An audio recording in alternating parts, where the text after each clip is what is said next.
नमस्कार विद्यार्थी मित्रांनो, आज आपण या लेसन मध्ये बघणार आहे fundamentals of transistor biasing.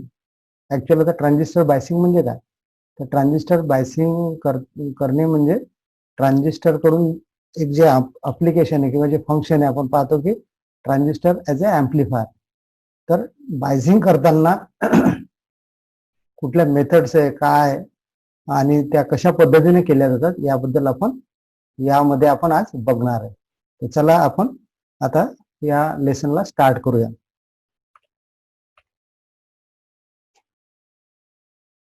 Actually आता फेथफुल ॲम्प्लिफिकेशन, तर ट्रान्झिस्टर बायसिंग करण्यासाठी सगळ्यात महत्त्वाच्या 3 गोष्टी होणं खूप आवश्यक आहे, की ज्याला आपण म्हणतो फेथफुल ॲम्प्लिफिकेशन. आता फेथफुल ॲम्प्लिफिकेशन म्हणजे काय?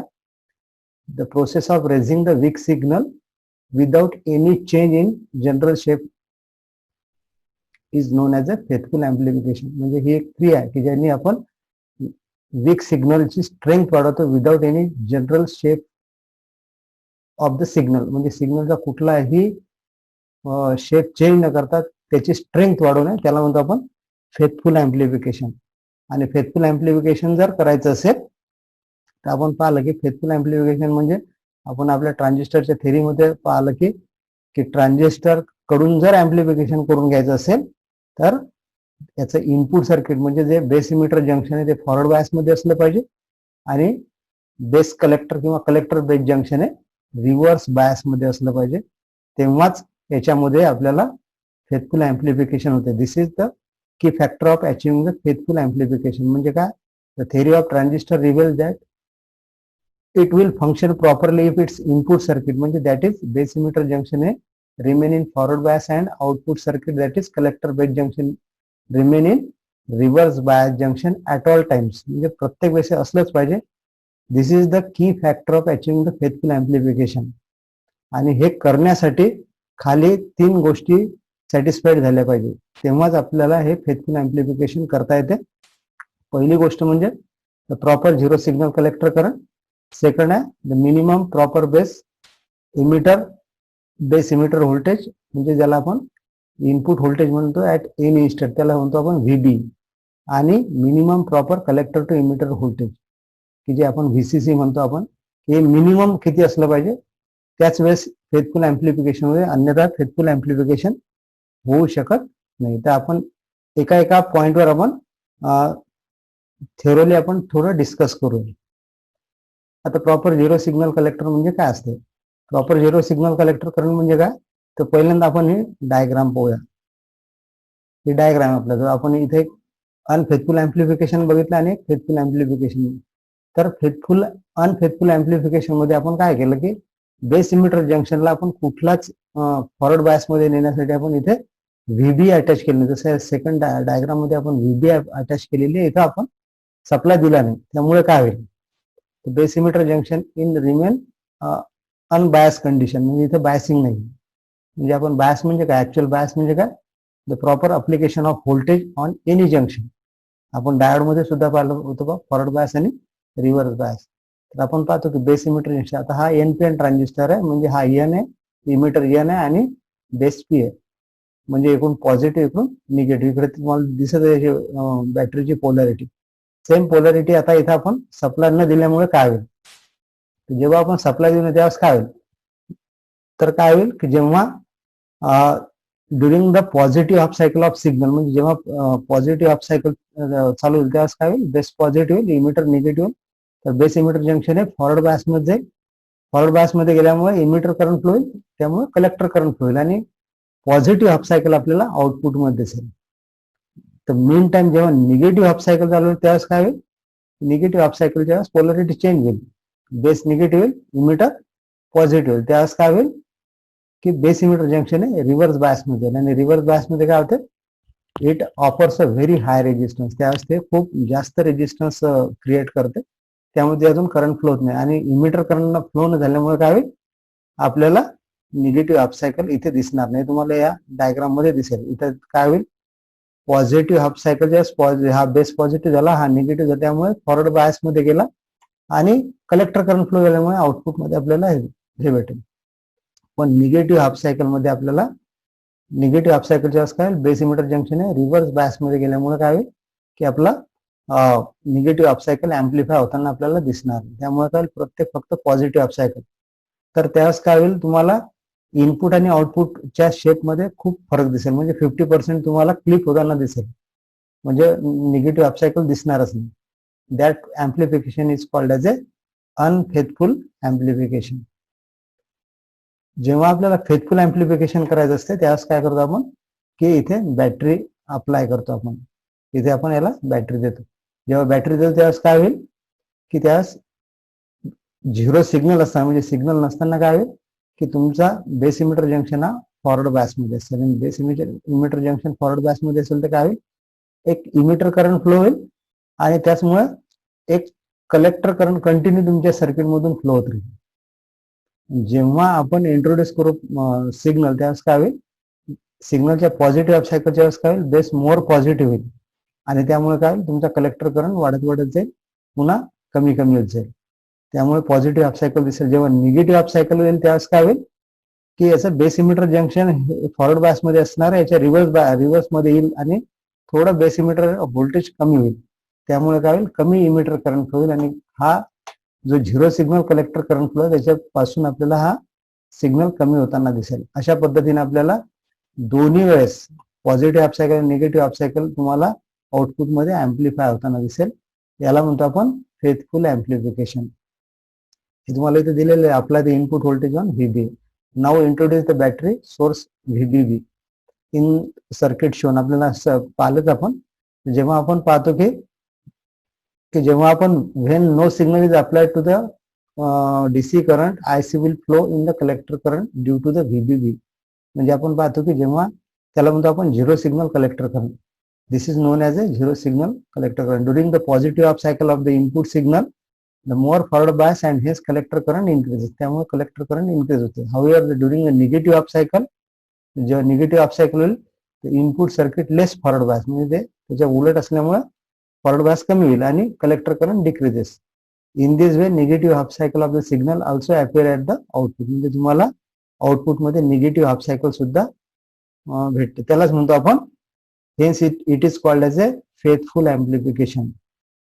म्हणजेच the value of zero signal collector current should be at least equal to the maximum collector current due to the signal. म्हणजे तुम्हाला तुमचा झिरो सिग्नल कलेक्टर करंट म्हणजे सिग्नल नसताना तुमचा कलेक्टर करंट हा फ्लो होताना दिसलाच पाहिजे. तेव्हाच तुम्हाला आउटपुट मध्ये तुम्हाला काय भेटेल पूर्ण सायकल येताना दिसेल. नाही तर तुम्हाला सायकल येताना दिसणार नाही. म्हणून तुम्हाला दिसेल की proper minimum zero signal collector current flow झालाच पाहिजे. त्याच्यानंतर पाहू बा proper minimum base emitter voltage. आपण पाहतो की आपण दोन प्रकारचे ट्रान्झिस्टर मार्केटमध्ये एक जर्मेनियम ट्रान्झिस्टर आणि सिलिकॉन ट्रान्झिस्टर. म्हणजेच तुम्हाला जर कुठला ट्रान्झिस्टर यूज करायचा असेल तर त्याचं जे बेस इमिटर जंक्शन जेव्हा फॉरवर्ड बायस मध्ये असतो तेव्हा जो पोटेन्शियल बॅरियर क्रिएट होते तो असते जर्मेनियम असेल तर 0.5 व्होल्ट मिनिमम देणे आवश्यक आहे आणि सिलिकॉन असेल तर 0.7 volt at any instant. Germanium transistor असेल तर 0.5 आणि सिलिकॉन असेल तर 0.7 व्होल्ट.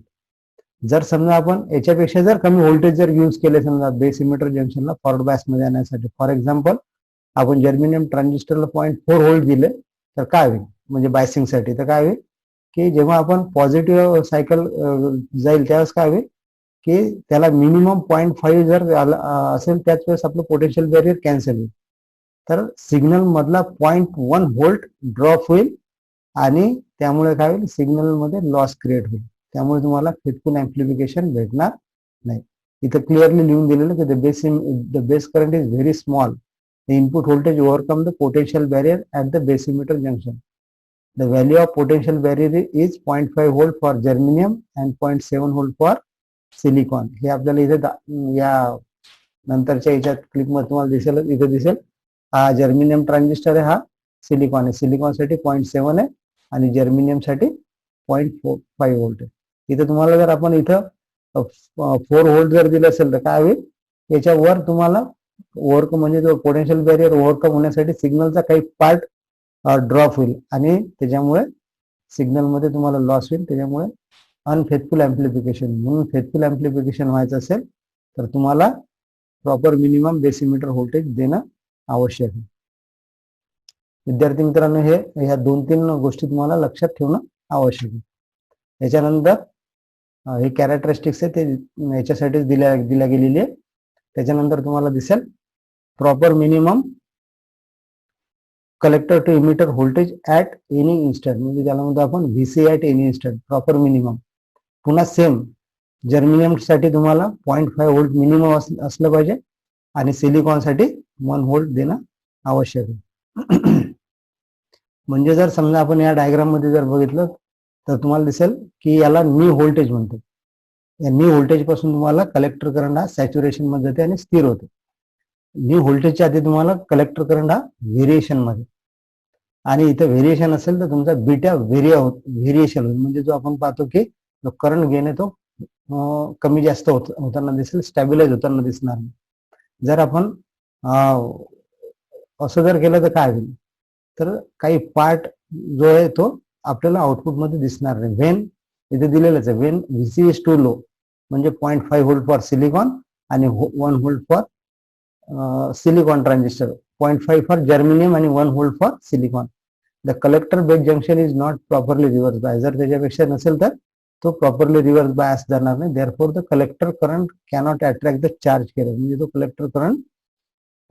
कलेक्टर हा चार्ज कॅरियर अट्रॅक्ट करू शकत नाही इमिटेड बाय द इमिटर. जे म्हणजे इमिटर कडून जे इमिटेड झालेले चार्ज कॅरियर आहे ते कलेक्टर प्रॉपरली ओढू शकत नाही. Hence the greater portion of goes on the base. म्हणजे त्यामुळे काय होईल की तो कलेक्टर कडे न जाता तो बेस कडे जाईल.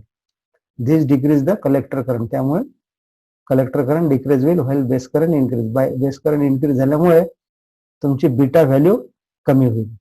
Therefore if the VC is allowed to fall below knee voltage during any part of a signal, that part will be less amplified due to the reduced beta. म्हणजे हे सगळ्या गोष्टी होत असताना जेव्हा बीटा कमी होईल त्यावेळेस काय होईल, तुमचं ऍम्प्लिफिकेशन सुद्धा कमी होईल. म्हणून व्हीसी इज ग्रेटर दॅन नी व्होल्टेज. म्हणजे आपला जो कलेक्टर टू इमिटर व्होल्टेज आहे या म्हणजे तिथे आपल्याला हा नी व्होल्टेज पेक्षा जास्त पाहिजे. कशासाठी? टू प्रॉपरली रिव्हर्स बायस होण्यासाठी. आणि त्याच वेळेस नंतर जर, कारण इथे कलेक्टर करंट जर नी व्होल्टेजच्या खाली असेल तर काय होईल, तो बीटा व्हेरी होत राहील.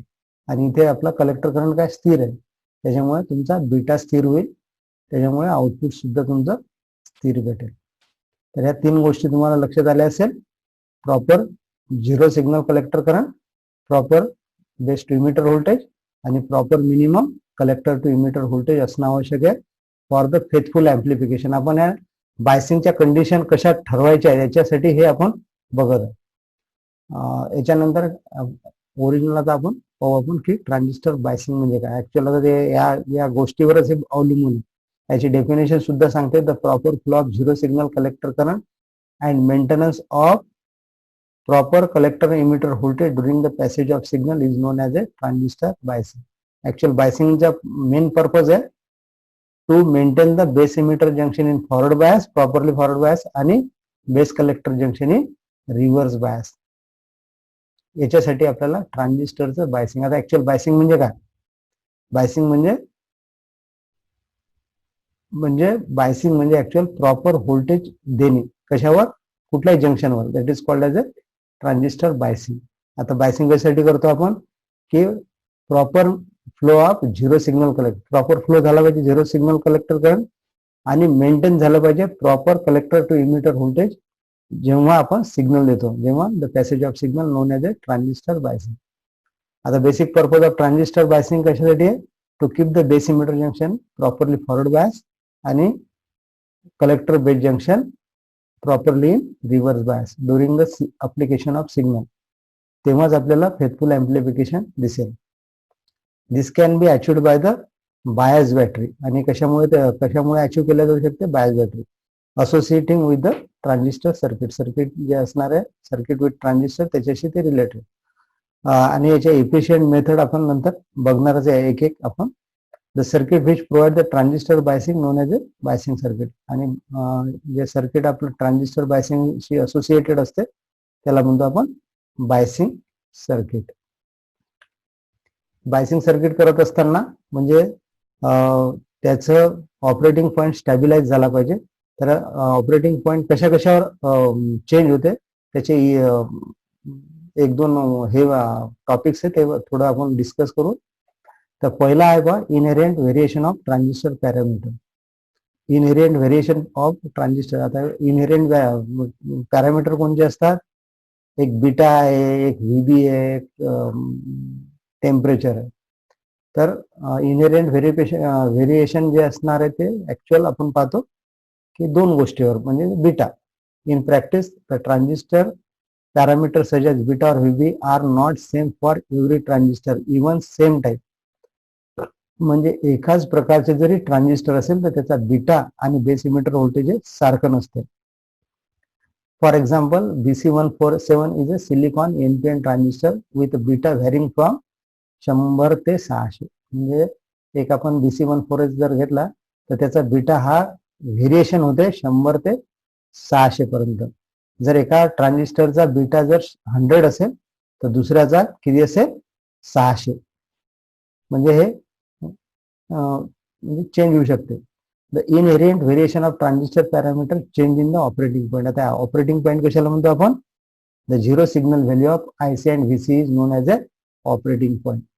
म्हणजे जो झिरो सिग्नल असताना आपल्या आउटपुट कॅरेक्टरिस्टिक जे लोड लाईन क्रॉस होते तिथे जो पॉईंट ज्याला सायलेंट पॉईंट म्हणतो किंवा झिरो सिग्नल पॉईंट म्हणतो त्याला म्हणतो आपण operating point.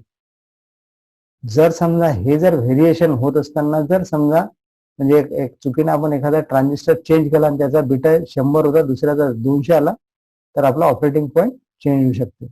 The inherent variation of parameter may change the operating point resulting the unfaithful amplification. त्यामुळे आपलं ॲम्प्लिफिकेशन चेंज होऊ शकते आणि आपल्याला अनफेथफुल ॲम्प्लिफिकेशन भेटू शकते. Therefore very important that the biasing network to be design that it should able to work with all transistor और one type whatever may be spread in beta और VB. म्हणजे काय की transistor network circuit तुम्हाला असं design करायचं की एका प्रकारचे किती जरी ट्रान्झिस्टर बदलले किंवा झालं तरी तुमचा जो ऑपरेटिंग पॉईंट आहे हा स्थिर झाला पाहिजे. Operating point should be independent of transistor parameter variation. म्हणजे तुमचा ऑपरेटिंग पॉईंट हा स्थिर असला पाहिजे. कुठले पॅरामीटर चेंज हो, तुमचा बेस इमिटर व्होल्टेज चेंज हो किंवा बीटा चेंज हो. लक्षात आलं विद्यार्थी मित्रांनो? इनहेरियंट व्हेरिएशन ऑफ ट्रान्झिस्टर पॅरामीटर. तर आपला बीटा चेंज झाल्यामुळे ऑपरेटिंग पॉईंट चेंज होऊ शकतो. म्हणून ट्रान्झिस्टरचं बायसिंग सर्किट असं तयार करायचं की तुमचा ऑपरेटिंग पॉईंट हा स्वतंत्र असला पाहिजे की कोणते पॅरामीटर बदलले तरी. त्याच्यानंतर आपण पाहू स्टॅबिलायझेशन. स्टॅबिलायझेशन म्हणजे स्थिरता. म्हणजे ऍक्च्युअली आता आपण पाहतो की स्टॅबिलायझेशन कशासाठी असते? कलेक्टर करंटसाठी. The collector current in a transistor changes rapidly when. म्हणजे ट्रान्झिस्टरचा कलेक्टर करंट हा सतत गतीनं बदलू शकतो. असे दोन पॅरामीटर आहेत. कशाने? द टेम्परेचर चेंजेस म्हणजे तापमान जर चेंज होत असेल तर. लक्षात तापमान चेंज होत असेल तर. दुसरा आहे the transistor replace by the another or same time. This is due to the inherent variation of parameter. म्हणजे आपण याच्या आधी पाहिलंच आपण ट्रान्झिस्टरचे parameter. When the temperature changes or transistor replace the operating point ज्यालाच आपण म्हणतो zero signal value of IC and VC also changes. म्हणजे तापमान आणि जर ट्रान्झिस्टर चेंज होत असेल तर आपलं ऑपरेटिंग पॉईंट चेंज होऊ शकते. However, the faithful amplification is essential that the operating point remain fixed. म्हणजे आपल्याला फेथफुल ॲम्प्लिफिकेशन करणं आवश्यकच आहे. त्याच्यासाठी आपल्याला ऑपरेटिंग पॉईंट स्थिर करणं आवश्यक आहे. This is necessary to make the operating point independent of this variation. म्हणजे आपल्याला तापमान चेंज हो किंवा ट्रान्झिस्टर रिप्लेस हो किंवा त्याला म्हणतो आपण इनहेरियंट व्हेरिएशन ऑफ पॅरामीटर असेल तरी सुद्धा आपला ऑपरेटिंग पॉईंट काय असला पाहिजे? स्थिर असला पाहिजे. या क्रियेलाच म्हणतो आपण स्टॅबिलायझेशन. लक्षात. The process of making the operating point independent of temperature changes or variation in transistor parameter is known as a stabilization. The process of making the operating point independent of temperature changes or variation in the transistor parameter is known as a stabilization. Once म्हणजे एकदा जर stabilization झालं तर तुमचा zero signal value of IC and VCA become independent, म्हणजे तो स्वतंत्र होते.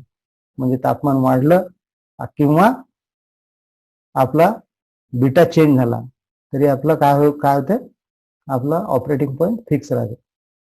ए good biasing circuit always ensure the stabilization of operating, म्हणजे चांगल्या प्रकारचं बायसिंग सर्किट हे स्टॅबिलायझेशन करतात. स्टॅबिलायझेशन झालं म्हणजेच ऑपरेटिंग पॉईंट सुद्धा आपला स्थिर होतो. स्टॅबिलायझेशनची गरज कशासाठी आहे? स्टॅबिलायझेशनची गरज कशासाठी आपल्याला? Stabilization of operating point is necessary due to the following reason. Temperature dependence IC, individual variation आणि थर्मल रनिंग.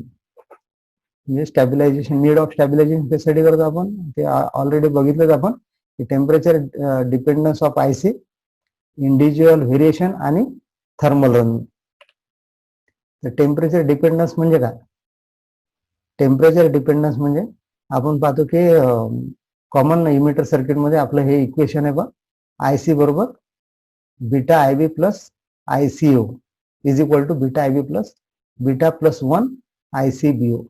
आता हा ICBO काय? It is the leakage current in common base circuit. The leakage current of ICBO is generally influenced especially in a germanium transistor by the temperature changes. म्हणजेच जर समजा rise of 10 degree double the collector leakage current, जर एखाद्या वेळेस जर temperature 10 डिग्रीने जर वाढत असेल तर आपला लिकेज करंट हा जास्त होते, which may be as high as A 0.2 milliampere for a low power germanium transistor. As biasing condition in such transistor are generally so that zero signal IC is equal to 1 milliampere. Therefore, the change in IC due to temperature variation cannot be tolerated. This necessitated to stabilize the operating point, that is hold the IC constant in spite of temperature variation. म्हणजे आपल्याला temperature जर वाढत असेल, actually आपण पाहतो की semiconductor material आहे negative temperature coefficient, म्हणजेच टेम्परेचर वाढत असेल तर त्याचं रेजिस्टन्स कमी होते, म्हणजे त्याच्यामधला करंट वाहण्याची क्षमता वाढते. त्यामुळे काय होते, तर हे असं कंटिन्यू जर होत गेलं तर आपला कलेक्टर करंट हा रॅपिडली इन्क्रीज होऊ शकते. त्यामुळे आपला ऑपरेटिंग पॉईंट होल्ड राहू शकत नाही, स्थिर राहू शकत नाही. हे पहिला एक मॅटर आहे, टेम्परेचर डिपेंडन्स IC. नंतर इंडिव्हिज्युअल पॅरामीटर. आता खूप वेळा तुम्हाला दिसेल की इंडिव्हिज्युअल पॅरामीटर म्हणजे the value of beta and VB are not exactly same for the two transistors. म्हणजे प्रत्येक दोन ट्रान्झिस्टरची बीटा आणि VB सारखी राहू शकत नाही. The further VB itself decrease when the temperature increases. म्हणजे तापमान वाढलं तर बेस इमिटर व्होल्टेज कमी होते. When transistor is replaced by another of the same time, this variation changes the operating point. म्हणजे प्रत्येक वेळेस बीटा चेंज झाला म्हणजे आपला ऑपरेटिंग पॉईंट सुद्धा चेंज होईल. म्हणून आपल्याला स्टॅबिलायझेशनची आवश्यकता आहे to hold the operating point. Operating पॉईंटला स्थिर ठेवण्यासाठी आपल्याला ह्या गोष्टी खूप महत्वाच्या आहेत. लक्षात येते विद्यार्थी मित्रांनो. तिसरा आहे थर्मल रनिंग. थर्मल रनिंग मध्ये पुन्हा आपल्याला दिसेल की IC बरोबर beta IB plus beta plus 1 into ICBO. Collector current of C configuration मध्ये दिलेलं हे आपल्याला इक्वेशन आहे. IC बरोबर बीटा IB प्लस बीटा, हा लिकेज करंट आहे. The collector leakage current ICBO is strongly depend upon the temperature. हा तो टेम्परेचरवर डिपेंडंट आहे. म्हणजे temperature increases, the leakage current also increases. The flow of collector current produced that the heat within the transistor. This raises the transistor temperature and no stabilization in done, the collector leakage current also increases. जर stabilisation नसेल तर काय होते, तुमचा leakage current वाढत चालते. आणि असं वाढत वाढत जर गेलं तर तुम्हाला दिसेल की एक वेळेस असं येईल की त्याच्यामधला कलेक्टर करंट इतका फ्लो होईल आणि त्याचं टेम्परेचर एवढं होईल की तो सेल्फ डिस्ट्रक्शन मोड मध्ये जाईल. आणि ही जी सतत जी क्रिया आहे, तापमान वाढणे आणि कलेक्टर करंट इन्क्रीज होणे, ही जर क्रिया स्टॅबिलायझर झाली नाही तर तुमचा कलेक्टर करंट इतका फ्लो होईल की तो सेल्फ डिस्ट्रक्शन मोड मध्ये जाईल. त्याला म्हणतो आपण थर्मल रनिंग. त्याची डेफिनेशन सुद्धा आहे, the self destruction of unstabilized transistor is known as a thermal running. आणि त्याच्यानंतर आपण आता याच्या मेथड्स पाहणार आहे बघ.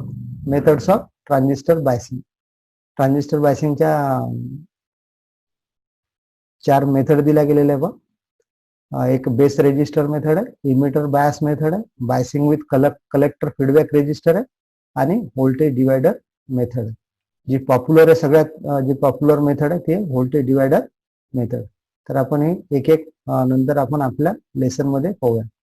तर आज आपल्या या लेसन मध्ये आपण बघितलं की ट्रान्झिस्टरचं फेजफुल एम्प्लिफिकेशन काय असते, ते कशावर अवलंबून असते. ते त्याच्यामध्ये आपल्याला पाहिलं की फेजफुल एम्प्लिफिकेशनसाठी ज्या 3 गोष्टी महत्वाच्या की आपल्याला proper minimum 0 signal collector current flow झाला पाहिजे. त्याच्यानंतर आपलं base to emitter voltage proper असलं पाहिजे.